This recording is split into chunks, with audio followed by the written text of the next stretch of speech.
Prologue. Anonymous. There will be 6 of us. 6 adults.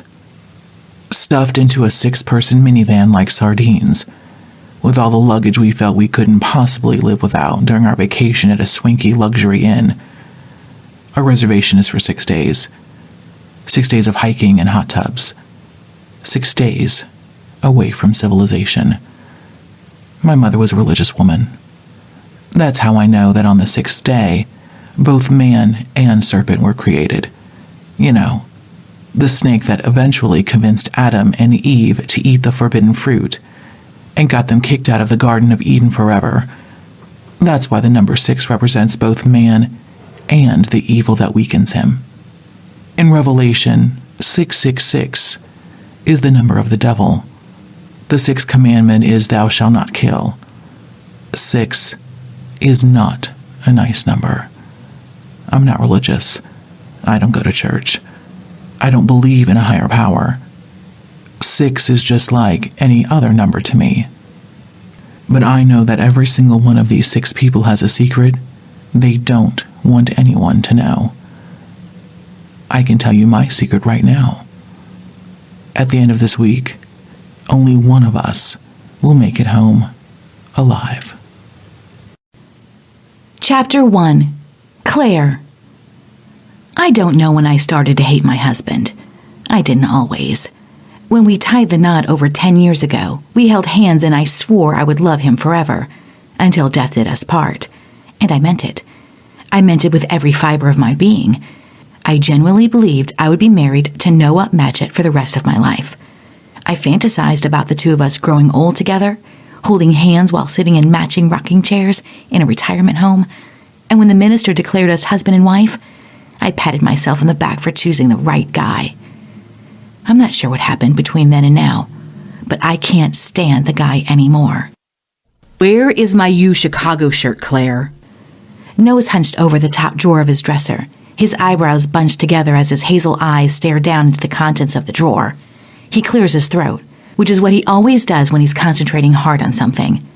I used to find it cute and endearing. Now, I find it irritating.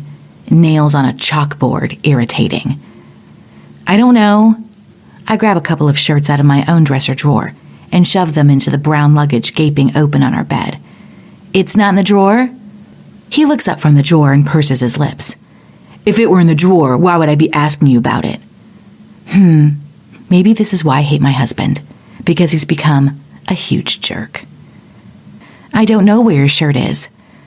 I start sifting through my bras. How many bras do you bring for a week-long trip? I'm never certain. It's your shirt. Yeah, but you did the laundry. So? I stuff 4 bras into my luggage. That should be enough. Do you think while I'm doing laundry, I'm thinking to myself, oh, there's Noah's U Chicago shirt.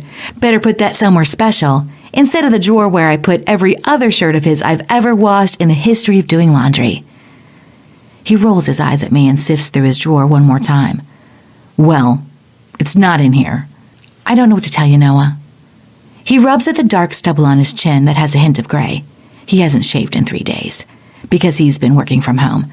He doesn't care what he looks like unless he has to go to work. Maybe you put it in Aiden's dresser by mistake. That's unlikely, since our 9-year-old son now does his own laundry.